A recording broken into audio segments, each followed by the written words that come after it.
ननद जया की शादी की बात वैसे तो कई जगह चल रही थी, किंतु एक रिश्ता सभी को पसंद आया।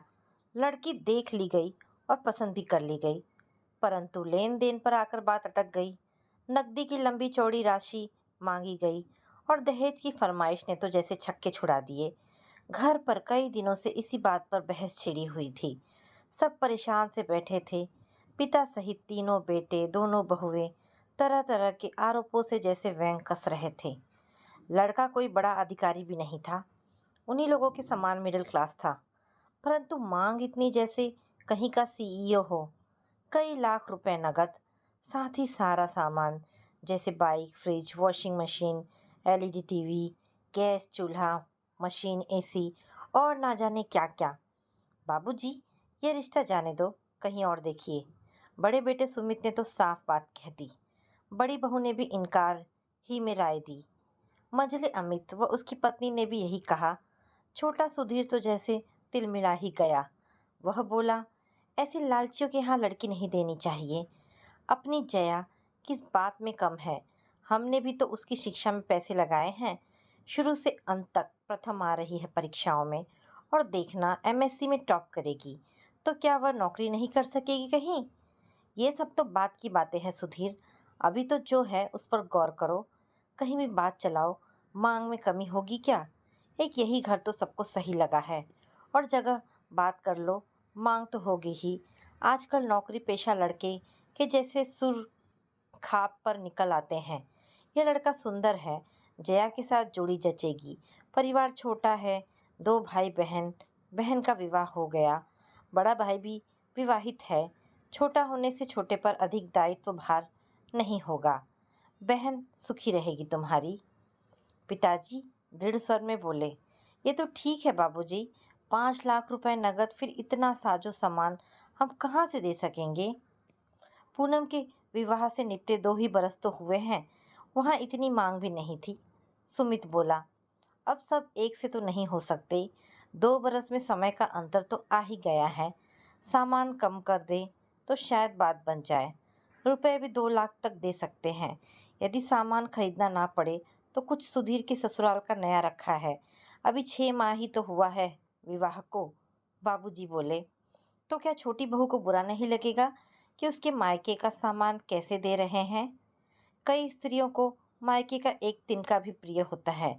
बड़ा बेटा सुमित बोला, नहीं बिल्कुल नहीं बाबूजी, फालतू का तनाव ना पैदा करे। बहुएं में बड़ी और मंझली क्या दे देंगी अपना कुछ सामान? कोई नहीं देने वाला है। जानते तो हैं आप, जब छोटी का दहेज देंगे तो क्या वह नहीं चाहेगी कि ये दोनों भी कुछ दे? अपने मायके का कौन देगा? टीवी, फ्रिज, अन्य सामान। अमित बोला, न भैया, मैं खुद नहीं चाहता कि कंचन के मायके का सामान दे। जब हमें मिला है तो हम कैसे न उसका उपयोग कर पाए? ये कहाँ की शराफत की बात हुई? फिर बड़ी वो मंझली भाभियों का नया सामान है कहाँ कि वह दिया जा सके? सुधीर उत्तेजित होकर खींचकर बोला, रहने दो भैया, कोई कुछ मत दो। मना कर दो कि हम इतने बड़े रईस नहीं हैं, न धरना सेठ हैं कि उनकी इतनी लंबी चौड़ी फरमाइश पूरी कर सके। हमें नहीं देनी ऐसी कोई चीज़ जो बहुओं के मायके की हो। कौन सुनेगा जन्म भर ताने और ठहने? इसी से पूनम को किसी का कुछ नहीं दिया। माँ बोली, तब और बात थी। सुमित की माँ, अब रिटायर हो चुका हूँ मैं। बेटी क्या, बेटों के विवाह में भी तो लगती है रकम और लागत। लगाई तो है मैंने। तीनों बेटे के विवाह में हमने इतना बड़ा दान दहेज कब मांगा था? बेटों के ससुराल वालों से। अपने बेटे भी तो नौकरी पर थे। हाँ, छोटे सुधीर के समय अवश्य थोड़ा बहुत मुंह खोला था, परंतु इतना नहीं कि सुनकर देने वाले की कमर ही टूट जाए। बाबूजी गर्व से बोले, तो ऐसा करो छोटो, सर्विस वाला लड़का, कोई बिजनेस वाला ढूंढो जो इतना मुंह ना फाड़े कि हम पैसे ना दे सके। माँ बोली, लो, अभी तक कहती थी कि लड़का नौकरी पेशा चाहिए, अब कहती हो कि व्यापारी ढूंढो। लड़की की उम्र 24 बरस पार कर गई है। व्यापारी या कैसा भी ढूंढते ढूंढते अधिया जाएगी। समय जाते देर नहीं लगती है क्या? तो कर्ज ले लो कहीं से। बाबूजी खिसियाकर बोले, कर्ज ले लो, कौन चुकाएगा कर्ज? तुम चुकाओगी? मैं चुकाऊंगी। क्या भीख मांगूंगी? वे रुआसी होकर बोली, तुम लोग कितना कितना दे पाओगे तीनों? वे तीनों बेटों की ओर देखकर बोले, बाबूजी आप तो जानते हैं कि क्लर्क शिक्षकों की तनख्वाह कितनी होती है। तीनों ही भाई लगभग एक ही सेक्टर में तो हैं। वादा क्या करें, सुधीर को छोड़ दोनों पर दो दो बच्चों का भार है। पढ़ाई लिखाई आदि से लेकर क्या बचता है, आप जानते तो हैं क्या दे पाएंगे। हिसाब लगाया कहाँ है, पर जितना बन पड़ेगा दे ही देंगे। आप अभी तो उन्हीं को साफ लिख दें कि हम केवल 2 लाख नकद और यह सामान दे सकेंगे। यदि उन्हें मंजूर है तो ठीक, वरना मजबूरी है। 5 लाख तो नकद किसी प्रकार नहीं दे पाएंगे, न इतना सामान ही। सुमित ने कहा तो जैसे दोनों भाइयों ने सहमति से सिर हिला दिया। बड़ी वो मझली बहू कब से कमरे में घुसी खुसुर फुसुर कर रही थी। छोटी कंचन रसोई में थी, चारों जनों को गरम गरम रोटियां सेक कर खिला रही थी। 6 माह हुए जब वह ब्याह कर आई थी, तब से वह रसोई की जैसे इंचार्ज बन गई थी। बच्चों सहित पूरे घर को परोस कर खिलाने में उसे न जाने कितना सुख मिलता था। उससे छोटी हम उम्र जया जैसे उसकी सगी छोटी बहन सी ही थी। गहरा लगाव था दोनों में। पूरा घर उस पर जैसे जान छिड़कता। जब से वह आई थी, बड़ी और मंजली के झगड़े कम हो गए थे। सास ननद का मान सम्मान जैसे बढ़ गया था। बात बात पर उत्तेजित होने वाली तीनों भाई शांत पड़ चले थे। रोब गांठने वाले ससुर जी का स्वर धीमा पड़ गया था। सासू माँ की ममता बहुओं पर बेटियों के समान लहरा लहरा उठती। कटु वाक्यों के शब्द अतीत में खोते चले जा रहे थे। क्रोध तो जैसे उफन चुके दूध सा बैठ गया था। छोटी बहू, यह बाबूजी की दूध रोटी का कटोरा लगता है, मेरे आगे भूल से रख गई हो। तभी कंचन गरम रोटी सेक कर जेठ के लिए लाई। बोली, यह दूध रोटी आप ही के लिए है, परंतु मेरे तो अभी पूरे दांत हैं। बहू, तो क्या हुआ, बिना दांत वाले ही दूध रोटी खा सकते हैं। देखते नहीं हैं आप कितने दुबले होते जा रहे हैं। अब तो रोज बाबूजी की ही भांति खाना पड़ेगा, तभी तो आप बाबूजी जैसे हो पाएंगे। और देखिए ना, बाल कैसे सफ़ेद हो चले हैं अभी से। वे सब जोर से हंसते चले गए। फिर स्नेह से छलके आंसू पोंछकर बोले, पगली कहेगी, ये किसने कहा कि दूध रोटी खाने से मोटे होते हैं और बाल सफ़ेद नहीं होते। बाबूजी को देखिए ना, उनके तो ना बाल इतने सफ़ेद हैं, ना वे आप जैसे दुबले ही हैं। तब तो मुझे भी दूध रोटी देनी होगी, बाल तो मेरे भी सफ़ेद हो रहे हैं। मंझला अमित बोला, मंझले भैया आपको कुछ साल बाद दूंगी, पर छोटी बहू, बच्चों को पूरा नहीं पड़ता, तुम मुझे देगी तो वहाँ कटौती ना होगी। नहीं बड़े भैया, मैं चाय में से बचा कर दूंगी आपको। अब केवल 2 बार चाय बना करेगी। पहले हम सब दोपहर में पीते थे, फिर शाम को आप सबके साथ। अब हम सबकी भी साथ ही बनेगी और आप चुपचाप रोज बाबूजी की तरह ही खाएंगे। सुनकर माँ का कलेजा करुणा से भर आया। उन्होंने अपने अपने कमरों के दरवाजे पर खड़ी दोनों बड़ी बहुओं की ओर देखा, फिर छोटी बहू की ओर। वे कुछ कहने को होठ खोल ही रही थी कि कंचन साड़ी के छोर से हाथ पोंछती हुई बोली, बाबूजी, एक बात कहनी थी, आज्ञा हो तो कहूँ। हाँ हाँ, कह न बहू। क्या मेरे मायके से जो रुपया नकद मिला था वह सब खर्च हो गया? यह न सोचे कि मुझे चाहिए। यदि जमा हो तो वह सब जया के विवाह में लगा दें। वह वह तो सुधीर ने आधा शायद तभी अपने खाते में जमा करा लिया था। सुधीर वॉश बेसिन में कुल्ला करते घूमकर खड़ा हो गया। उसने घूरकर कंचन की ओर देखा। कंचन ने तुरंत उधर से पीठ घुमा ली। फिर वह बोली, वह सब निकाल ले और सब लोग कम से कम 1 लाख रुपए दे, भरपाई हो जाएगी। रुपए हुए तो इतना सामान कहाँ से आएगा बेटी? वह मेरा सामान तो अभी नया सा है, वही सब दे दें। घर में 2 फ्रिजों का क्या करना है, न इतने ही टीवी ही चाहिए। बिजली का खर्च भी तो बचाना चाहिए। मुझे तो ढेरों सामान मिला है, कुछ आलतू फालतू बेचकर बड़ी चीज़ें ले ले। टीवी, फ्रिज, कपड़े धोने की मशीन के बिना भी तो अब तक काम चल रहा था, वैसे ही फिर चल सकता है। आपको घर वर पसंद है तो यही संबंध करिए जया का, यही घर बार ठीक है। सब जैसे चकित रह गए। दोनों जेठ जेठानियां मुंह बाए अचरज से देख रहे थे।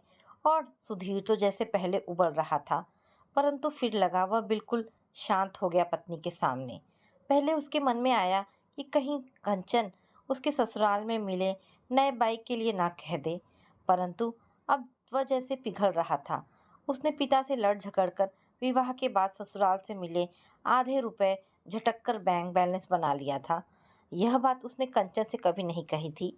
आज जैसे वह पूरे परिवार की नज़रों में गिर गया था। रुपयों की बात पर वह बौखलाकर कुछ कहने के शब्द सजो रहा था कि कंचन की दानशीलता ने उसे गहराई तक नीचे गिरा दिया। माँ जी, मेरे पास जेवर भी कई जोड़ी हैं। मैं सबसे छोटी हूँ ना मायके में।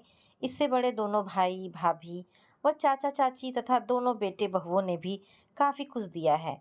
चाची की तो मैं बहुत दुलारी हूँ। उन्होंने अलग से कई जेवर दिए हैं। उन्हें बेचकर समस्या हल हो जाएगी। आप लोग चिंता ना करें। बाबूजी रिटायर हो गए हैं तो अब यह भार उनका नहीं, उनके तीनों बेटे बहुओं का है। कोई ताना क्यों देगा? क्या कोई पराया है? बहन उनकी, ननद हमारी। आप तो कुछ शर्तों पर हेर फेर कर हाँ कर दो, सब ठीक हो जाएगा। कुछ अच्छा काम हम लोग भी तो कर ले। सुनकर बहुत रोकने पर भी नेत्र बरस पड़े। वे भर्राए कंठ से किसी प्रकार बोले, छोटी बहू, क्या कहूँ, तेरी जैसी तो कहीं मिसाल नहीं है रे। कहाँ से पाया तूने ऐसा ज्ञान, उदारता? तू कहाँ से आ गई इस घर में? ना ना बाबूजी, और कुछ नहीं, मैं सह नहीं सकूंगी, कहकर वह आगे बढ़ी। उनके मुख पर हाथ रखने को तो उन्होंने उसे कंधे से लगा लिया और फिर उसके सिर पर हाथ रखकर जैसे मन की सारी ममता लुटाने को आतुर हो उठे। पता नहीं कौन से कर्म किए थे हमने कि इस साधारण घर में बहू बनकर चली आई। अरे धन्य है इसके माता पिता और परिवार वाले, जो उन्होंने इस मणि को हमारी झोली में डाल दिया। अरे आ तो कंचन, मैं तुझे छाती से लगाकर कलेजा ठंडा कर लूं। अरे ऐसा तो मैं अपनी औलाद को भी न ढाल पाई। माँ जी ने उसे खींचकर कलेजे से लगा लिया। कंचन ने लज्जा से अपना मुंह माँ जी के आंचल में छिपा लिया। सुमित अमित अपनी नम आंखें पोंछकर उठ खड़े हुए। सुधीर वहां से चलकर अपने कमरे के दरवाजे पर खड़ा होकर मुड़ा और बोला, बाबूजी, आप जया का यहाँ रिश्ता तय करें। और हाँ, मेरा बाइक मेरा बहनोई चलाएगा। अब थोड़ी साफ सफाई हो जाएगी बस, कहकर वह अंदर घुस गया।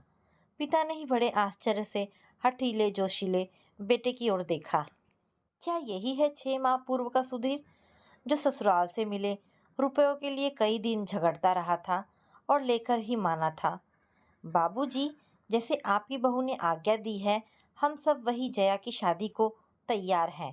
हम दोनों भी पीएफ आदि निकाल लेंगे, शादी वहीं होगी। दोनों ने अपना निर्णय सुनाया। तभी दोनों जिठानियां आगे आई। माँ जी, हमारे मायके के जो भारी बर्तन हो, आप उन्हें साफ कर जया को दे सकती हैं। कुछ ना कुछ हम दोनों के पास भी है। नहीं बड़ी दीदी, आपकी बेटी बड़ी हो रही है, आप बर्तन भांडे कुछ नहीं देंगी। बड़े दादा रुपए भर देंगे। रुपए तो तब तक हम निम्मी के लिए जोड़ ही लेंगे। अभी जो समय की मांग है वही चाहिए बस। जो काम पूरे परिवार को पहाड़ काटने सा प्रतीत हो रहा था, वह जैसे पल भर में सुलझ गया। तभी जया के कमरे से सिसकियों के स्वर बाहर तक गूंजते चले गए। सब उधर दौड़ते चले गए। देखा, जया पड़ी सिसक रही थी। कंचन ने घबराकर उसका सिर गोद में रख लिया। वह अपने पलंग पर पड़ी सिसक रही थी। क्या हुआ जया, क्या हुआ? सब उसे घेर कर खड़े हो गए। जया थी कि रोए जा रही थी। बोल ना जया, माँ ने हिलाकर पूछा। माँ, ये भाभियाँ क्या अभी से वैरागिनी बन जाएंगी? क्या इनका सब सामान सजोकर मैं सुखी हो जाऊंगी? वह रोकर बोली। पगली, इतनी सी बात पर ऐसे बिलख रही है जैसे कुबेर का खजाना लूट गया हो।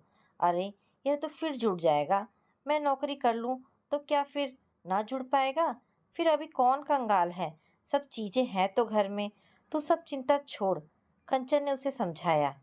कंचन ठीक कहती है जया, अभी जो है उसे तो स्वीकार करना ही पड़ेगा। सामान तो हम फिर जोड़ लेंगे। छोटी भाभी की तू चिंता मत कर। वह तो जब से आई है वैरागिनी सी हो तो रही है। इसी से तो वह राजरानी से बढ़कर है घर भर के लिए। सुमित ने उसे समझाया। तब वह बड़ी कठिनाई से शांत हुई। फिर बाबूजी ने देर नहीं की। उन्होंने रकम कम करने की प्रार्थना के साथ उनकी कुछ ऊंची मांग स्वीकार कर ली थी। कुछ के लिए अगली विदा पर देने की प्रार्थना भी की थी।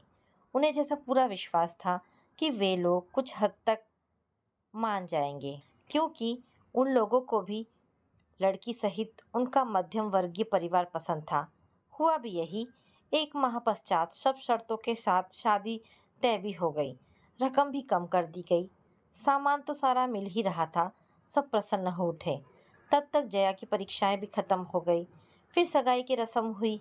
विवाह की तिथि भी निश्चित हो गई। आज तिलक की रस्म होनी थी। पूरे 7 थाल भर कर गए। साड़ी, सूट, बच्चों के कपड़े व फल, मेवे, मिठाई, अच्छे बड़े बड़े थाल देखकर घर भर खुश हो उठा।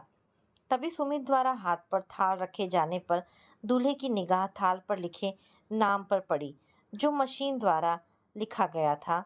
फिर उसने सब थालों पर नजर डाली तो मन ना जाने कैसा हो गया। थालों पर नाम किसका लिखा है वो पूछ बैठा। छोटी बहू कंचन का। ये सब उसी के मायके के थाल हैं। परंतु आपकी बहन का नाम तो जया है ना? हाँ, जया ही तो है। तो क्या यह उचित लगा आप लोगों को कि किसी के मायके की भेंट किसी को दी जाए? वो थोड़ी तेज आवाज में बोला। प्लीज धीरे बोलिए। असल बात यह है कि 2 वर्ष पूर्व ही हम एक बहन के विवाह से निपटे हैं। फिर छोटे भाई सुधीर का विवाह किया। लड़के के विवाह में भी तो पैसा लगता है। आपके विवाह में भी लग रहा होगा। हम अभी ऐसी परिस्थिति में नहीं थे कि आप लोगों की सारी मांगें पूरी कर सकते, इसलिए ये सब लाना पड़ा।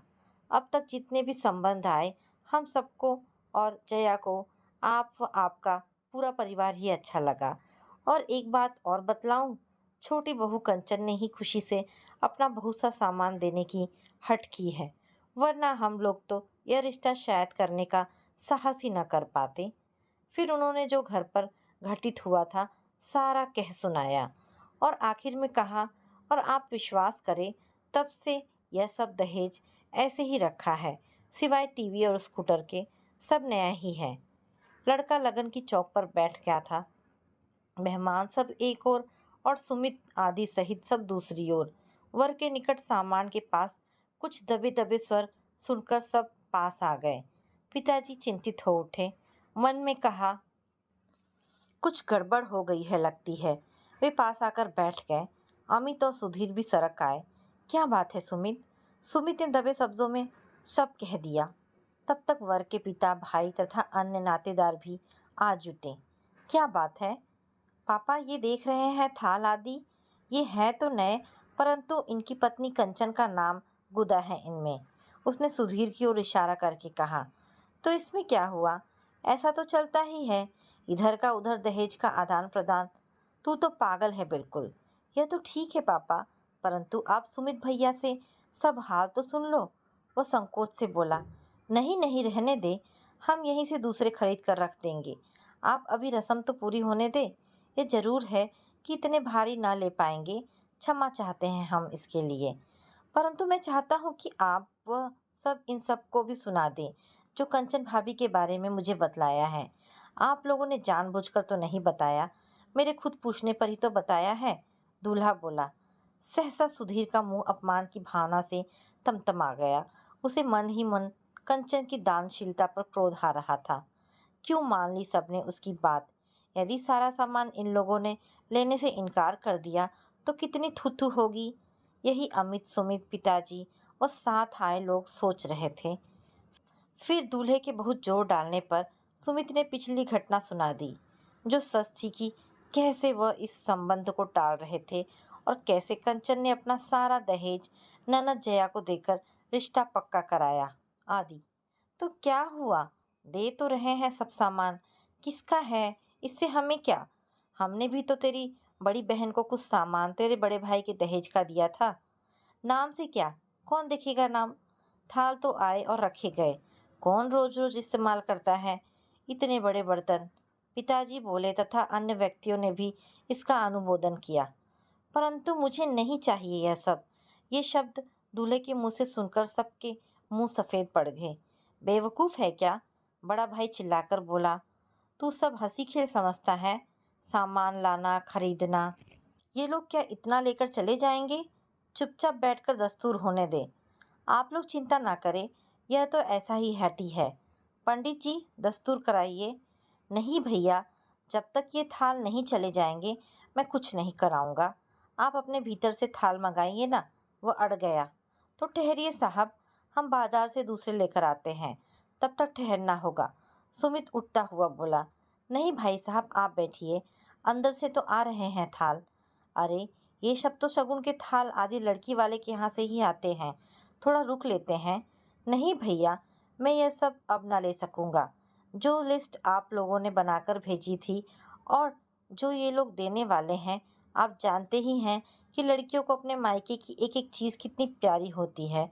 परंतु जिस घर में ऐसी उदार मना स्त्री हो, जो खुशी से अपना सारा दहेज खुद दान कर रही हो, उसे लेकर मैं उस उदार स्त्री से छोटा नहीं बन सकता। इससे मैं इन कपड़ों आदि के अलावा अब कोई चीज़ स्वीकार नहीं करूँगा। मैं अब इसके अलावा आगे कुछ नहीं लूँगा। बिना दहेज के ही उस घर की बेटी ब्याह कर लाऊँगा। मैं तो पहले ही भैया जीजा जी से अनुरोध कर रहा था कि इतना लंबा चौड़ा दहेज मांगकर कन्या पक्ष को आफत में न डाले। अब जो हुआ सो हुआ, आगे कोई मुझे विवश ना करे। बस ये लोग साथ गए बारातियों का अच्छा स्वागत कर दें, वही काफ़ी होगा। पिताजी, बड़े भाई और बहनोई ने यह सुना तो सन्न रह गए। परिवार के अन्य सदस्य भी दौड़े आए, हर प्रकार समझाया, परंतु दूल्हा अपनी प्रतिज्ञा से नहीं डिगा। वह कोर्ट मैरिज कर सबकी छुट्टी कर देगा, ऐसा दूल्हे ने धमकी दी। व्यवस्था में उन सबको पीछे हटकर अपनी स्वीकृति देनी पड़ी। क्यों सुधीर भैया, आपकी कोई साली कुंवारी है? दूल्हे के इस प्रश्न पर सुधीर सहित सब चौंक गए। सुधीर हंसकर बोला, भाई क्या इरादे हैं? इरादे तो नेक है। यदि हो तो मेरी बुआ के एकमात्र बेटे हैं विकास, सब इंजीनियर। इनके लिए कंचन भाभी सी लड़की चाहिए। सुधीर का चेहरा खुशी से दमक उठा। है तो पर सगी नहीं, चचेरी है। चचेरी? पता नहीं कैसी हो। कंचन से बढ़कर कंचन अपनी माँ से अधिक चाची को मानती है।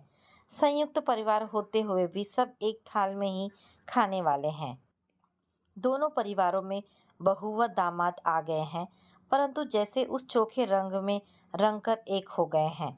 पता नहीं कौन सी ममता और अपनेपन की बूटी खाते हैं उस घर के लोग। और वही कंचन के साथ अपनेपन की बूटी हमारे घर चली आई है। वह हंसकर बोला, ठीक है, यदि लड़की पसंद आ गई तो वह अपनेपन की बूटी हमारी बुआ के घर भी आ जाएगी। शादी में तो आएगी ही वह। हाँ, क्यों नहीं, पूरा परिवार आएगा। लड़की स्नातक, गोरी चिट्टी, सुंदर है। नापसंद का तो सवाल ही नहीं उठता। तब सबसे पहली पसंद मेरी होगी वह, है ना विकास? विकास झेप कर मुस्कुरा दिया।